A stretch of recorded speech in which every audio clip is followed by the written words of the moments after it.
मैं बोलता हूँ बाद में मुझे वहाँ 1 to 1 नहीं इम्पॉसिबल। आप मुझे नहीं आप क्या है। दत्तात्रेय होसबोले ने कहा कि जो भारत है उसको हिंदी भाषा में भारत बोलते हैं बट इंग्लिश में इंडिया बोलते हैं, जैसे constitution of India, Republic of India, reserve bank of India. तो ऐसा क्यों होता है? ऐसा सवाल उठना चाहिए। या तो भारत है, भारत को भारत है। अभी आपने सवाल उठाया है, आप भारत को और कितना पीछे लेकर जाएंगे। इंडिया देखिए, विश्व में हमको इंडिया बोलते हैं, भारत भी बोलते हैं।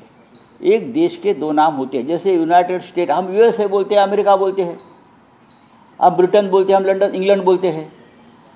अब ये आरएसएस के जो नेतागण हैं वो दर दिन नई नई बातें सामने लेकर आते हैं और लोगों को भ्रमित करते हैं।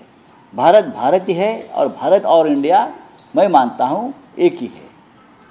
हम लोग हिंदुस्तान भी बोलते हैं भारत को, उसमें क्या है, भारतवर्ष है। हम हिंदुस्तान भी बोलते हैं, कुछ लोग हमारे बड़े बड़े नेता हिंदुस्तान बोलते हैं इस देश को, तो हमें कोई आपत्ति नहीं है, ये गर्व की बात है। भारत है, इंडिया भी है, होने दो ना, इतना बड़ा देश है, महान। नीतीश राणे ने कहा कि झटका मटन खरीदना चाहिए हिंदुओं को, उन्हें सर्टिफिकेशन की भी बात करनी है। ये हिंदू लोग ही ऐसे लोगों को झटका देने वाले हैं।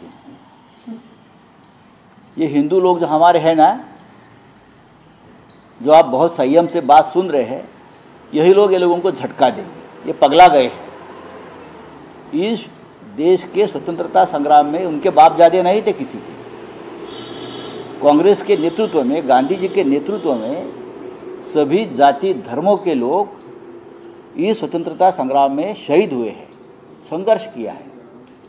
उसमें आदिवासी थे, भिल्ल थे, हाँ, राजपूत थे, मराठा थे, सब थे, मुसलमान थे, शहीद हो गए मुसलमान।